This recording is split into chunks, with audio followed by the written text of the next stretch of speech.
ಎಲ್ಲರಿಗೂ ನಮಸ್ಕಾರ. ನೀವು ನೋಡ್ತೀರಾ ಆಕಾಶ್ ಪಾಟೀಲ್ ಯೂಟ್ಯೂಬ್ ಚಾನಲ್. ಇವತ್ತಿನ ಕ್ಲಾಸಲ್ಲಿ BA 5ನೇ ಸೆಮಿಸ್ಟರ್ನಲ್ಲಿ ಬರ್ತಕ್ಕಂತಹ ಪೊಲಿಟಿಕಲ್ ಸೈನ್ಸ್ DSC 10 ರಾಜ್ಯಶಾಸ್ತ್ರ DSC 10ನಲ್ಲಿ ಬರ್ತಕ್ಕಂತಹ ತೌಲನಿಕ ಸರ್ಕಾರ ಮತ್ತು ರಾಜಕೀಯ ಕಂಪರೇಟಿವ್ ಗೌರ್ಮೆಂಟ್ ಆ್ಯಂಡ್ ಪೊಲಿಟಿಕ್ಸ್ ಅಂತಕ್ಕಂಥದ್ದು. ಇದರಲ್ಲಿ ಏನಪ್ಪ ಅಂತಂದ್ರೆ ಮೊದಲನೇ ಅಧ್ಯಾಯದಲ್ಲಿ ಏನಂದ್ರೆ ತೌಲನಿಕ ಸರ್ಕಾರ ಮತ್ತು ರಾಜಕೀಯ. ಇದರಲ್ಲಿ ನಮ್ಗೆ ಎಕ್ಸಾಮಲ್ಲಿ ಏನಪ್ಪ ಅಂತಂದ್ರೆ ಯಾವ್ಯಾವ ರೀತಿಯಾದಂತಹ ಈ ಒಂದು ಅಧ್ಯಾಯದಲ್ಲಿ ಬರಬಹುದು ಅಂತಕ್ಕಂಥದ್ದು ನಾವು ಇವತ್ತಿನ ಕ್ಲಾಸ್ನಲ್ಲಿ ನಾವು ತಿಳ್ಕೊಳ್ಳೋಣ. ಈ ಒಂದು ಅಧ್ಯಾಯದಲ್ಲಿ ಏನಪ್ಪ ಅಂತಂದ್ರೆ 2 ಅಂಕದ ಪ್ರಶ್ನೆಗಳು, 5 ಅಂಕದ ಪ್ರಶ್ನೆಗಳು ಹಾಗೂ 10 ಅಂಕದ ಪ್ರಶ್ನೆಗಳು ಅಥವಾ ಸಂಬಂಧಗಳು ಮತ್ತು ರಾಜಕೀಯದಲ್ಲಿ ಏನಪ್ಪ ಅಂತಂದ್ರೆ ಯಾವ ರೀತಿ ಕೇಳ್ತಾರೆ ಅನ್ನೋದನ್ನು ನೋಡೋಣ ಬನ್ನಿ. ಮೊದಲನೇದಾಗಿ 2 ಅಂಕದ ಪ್ರಶ್ನೆಗಳನ್ನು. ಇಲ್ಲಿ ಮೊದಲನೇ ಪ್ರಶ್ನೆ, ರಾಷ್ಟ್ರಗಳಿಗೆ ಅಂತಾರಾಷ್ಟ್ರೀಯ ಸಂಬಂಧಗಳ ಅಗತ್ಯವನ್ನು ಬರೆಯಿರಿ. ರಾಷ್ಟ್ರಗಳಿಗೆ ಅಂತಾರಾಷ್ಟ್ರೀಯ ಸಂಬಂಧಗಳ ಅಗತ್ಯಗಳೇನಪ್ಪ ಅಂತಂದ್ರೆ ಬರಿಬೇಕಾಗ್ತೈತಿ. ಎರಡನೇ ಪ್ರಶ್ನೆ, ಅಂತಾರಾಷ್ಟ್ರೀಯ ಸಂಬಂಧ ಎಂದರೇನು? 3, ಅಂತಾರಾಷ್ಟ್ರೀಯ ಸಂಬಂಧವನ್ನು ವ್ಯಾಖ್ಯಾನಿಸಿರಿ. ಇನ್ನು 4ನೇದಾಗಿ, ಅಂತಾರಾಷ್ಟ್ರೀಯ ಸಂಬಂಧಗಳು ಎಂಬ ಪದಕ್ಕೆ ಸಮಾನವಾಗಿ ಬಳಸಲಾಗುವ ಪದಗಳನ್ನು ಹೆಸರಿಸಿರಿ.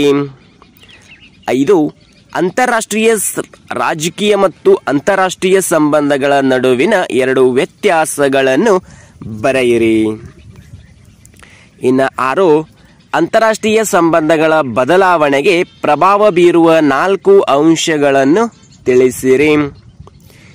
7, ಅಂತಾರಾಷ್ಟ್ರೀಯ ಸಂಬಂಧಗಳ 3 ಲಕ್ಷಣಗಳನ್ನು ಬರೆಯಿರಿ.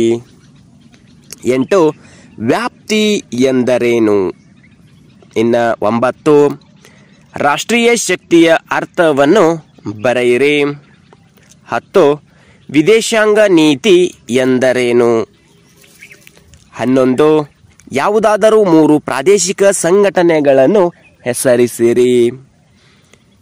12, ಯಾವುದಾದರೂ 3 ರಕ್ಷೇತರ ಪಾತ್ರಧಾರಿಗಳನ್ನು ಬರೆಯಿರಿ ಅಂತಕ್ಕಂಥ ಈ ಒಂದು 2 ಅಂಕದ ಪ್ರಶ್ನೆಗಳನ್ನಪ್ಪ ಅಂತಂದ್ರೆ ಈ ಒಂದು ಮೊದಲನೇ ಅಧ್ಯಾಯದಲ್ಲಿ ಕೇಳಲಾದಂಥ ಪ್ರಶ್ನೆಗಳು. ಇನ್ನು 5 ಅಂಕದ ಪ್ರಶ್ನೆಗಳು ಈ ಅಧ್ಯಾಯದಲ್ಲಿ ಕೇಳಿದರೆ, ಮೊದಲನೇ ಪ್ರಶ್ನೆ, ಅಂತಾರಾಷ್ಟ್ರೀಯ ರಾಜಕೀಯ ಮತ್ತು ಸಂಬಂಧಗಳನ್ನು ಕುರಿತು ಒಂದು ಟಿಪ್ಪಣಿಯನ್ನು ಬರೆಯಿರಿ.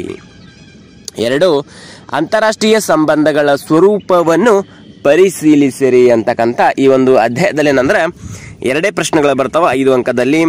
ಇನ್ನು 10 ಅಂಕದ ಪ್ರಶ್ನೆಗಳು ನೋಡಿದ್ರೆ, ಮೊದಲನೇ ಪ್ರಶ್ನೆ, ಅಂತಾರಾಷ್ಟ್ರೀಯ ಸಂಬಂಧಗಳ ವ್ಯಾಪ್ತಿಯನ್ನು ವಿವರಿಸಿರಿ ಅಂತಕ್ಕಂಥ 10 ಅಂಕದಾದರೂ ಕೇಳ್ಬೋದು ಅಥವಾ 15 ಅಂಕದಾದರೂ ಕೇಳ್ಬೋದು. ಇದರಲ್ಲಿ ಏನಪ್ಪ ಅಂತಂದ್ರೆ 10 ಅಂಕದ ಒಂದೇ ಪ್ರಶ್ನೆ ಇರ್ತೈತಿ ಅಂತ ಹೇಳ್ಬೋದು.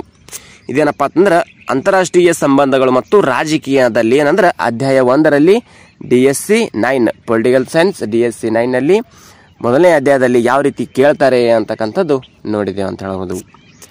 ಇಷ್ಟೇನಪ್ಪ ಅಂತಂದ್ರೆ ಇವತ್ತಿನ ಕ್ಲಾಸಲ್ಲಿರುವಂತಹ ಮಾಹಿತಿ. ಇದೇ ರೀತಿ ಪ್ರತಿದಿನ ವಿಡಿಯೋಗಳು ನೋಡಬೇಕಿತ್ತಪ್ಪ ಅಂತಂದ್ರೆ ನಮ್ಮ ಯೂಟ್ಯೂಬ್ ಚಾನಲ್ ಸಬ್ಸ್ಕ್ರೈಬ್ ಮಾಡ್ಕೊಳ್ಳಿ, ಬೆಲ್ಲೈಕನ್ ಪ್ರೆಸ್ ಮಾಡಿ ಜೊತೆಗೆ ಆಲ್ ಅಂತ ಸೆಲೆಕ್ಟ್ ಮಾಡಿದ್ರೆ ಅಂತಂದ್ರೆ ನಾವು ಪ್ರತಿದಿನ ವಿಡಿಯೋ ನೋಟಿಫಿಕೇಶನ್ ತಲುಪುತ್ತದೆ ಅಂತ ಹೇಳ್ತಾ ಇವತ್ತಿನ ಕ್ಲಾಸ್ ಮುಗಿಸ್ತಾ ಇದ್ದೀವಿ. ಮತ್ತೆ ಮುಂದಿನ ಭಾಗದಲ್ಲಿ ಮುಂದಿನ ಅಧ್ಯಾಯದಲ್ಲಿ ಬರೋಣ. ಧನ್ಯವಾದಗಳು.